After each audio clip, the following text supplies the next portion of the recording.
किसान सम्मान निधि योजना की 22वीं किश्त का इंतजार कर रहे हैं तो ये खबर आपके लिए बहुत जरूरी है। सरकारने लाभार्थ्यांची एक नवीन यादी जाहीर केली आहे। तथापि आश्चर्याची गोष्ट म्हणजे यावेळी अनेक शेतकऱ्यांची नावे वगळण्यात आली आहेत। यावेळी कोणत्या शेतकऱ्यांना 2000 रुपयांचा हप्ता मिळणार नाही आणि तुम्ही तुमचे नाव घरबसल्या कसे तपासू शकता? चला हे सविस्तरपणे जाणून घेऊया। प्रथम यावेळी कोणाचा 22वा हप्ता उशिरा मिळू शकतो यावर चर्चा करूया। सरकारने स्पष्ट केले आहे की ज्या शेतकऱ्यांची पडताळणी अपूर्ण आहे त्यांच्या खात्यात निधी हस्तांतरित केला जाणार नाही।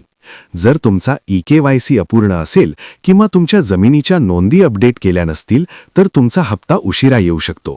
शिवाय जर तुमचे बँक खाते आधारशी लिंक केलेले नसेल तर तुम्ही या योजनेचा 6000 रुपयांचा वार्षिक लाभ गमावू शकता। सरकार आता फक्त ज्यांची कागदपत्रे पूर्णपणे बरोबर असल्याचे आढळले आहे त्यांनाच निधी वितरित करत आहे। आता तुम्हाला प्रश्न पडला असेल की तुमचे नाव यादीत आहे की नाही हे तुम्हाला कसे कळेल? प्रक्रिया खूप सोपी आहे। तुम्हाला कुठेही घाई करण्याची गरज नाही। तुम्ही तुमच्या मोबाईल फोनवरून तुमची स्थिती तपासू शकता।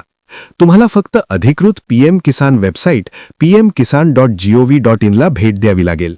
तिथे फार्मर्स कॉर्नरमध्ये तुम्हाला तुमची स्थिती जाणून घ्या हा पर्याय मिळेल। तुमचा नोंदणी क्रमांक किंवा मोबाईल नंबर एंटर करा आणि OTP द्वारे लॉग इन करा। तुमचा पुढचा हप्ता येईल की नाही किंवा कोणतेही कागदपत्रे गहाळ आहेत का याबद्दल तुम्हाला संपूर्ण माहिती मिळेल। त्यानंतर आता तारखेबद्दल अशी चर्चा आहे की सरकार फेब्रुवारीच्या शेवटच्या आठवड्यात, आता तो तर संपला, किंवा मग आता आज किंवा मार्चच्या सुरुवातीच्या दिवसांमध्ये 22वा हप्ता शेतकऱ्यांच्या खात्यात हस्तांतरित करू शकते। अद्याप कोणतीही अधिकृत तारीख निश्चित केलेली नसली तरी सरकार पूर्णपणे तयार आहे। म्हणून तुमची स्थिती तपासताना तुम्हाला काही विसंगती आढळल्यास त्या त्वरित दुरुस्त करा, जेणेकरून तुमची 2000 रुपये ठेव पूर्णपणे सुरक्षित राहील।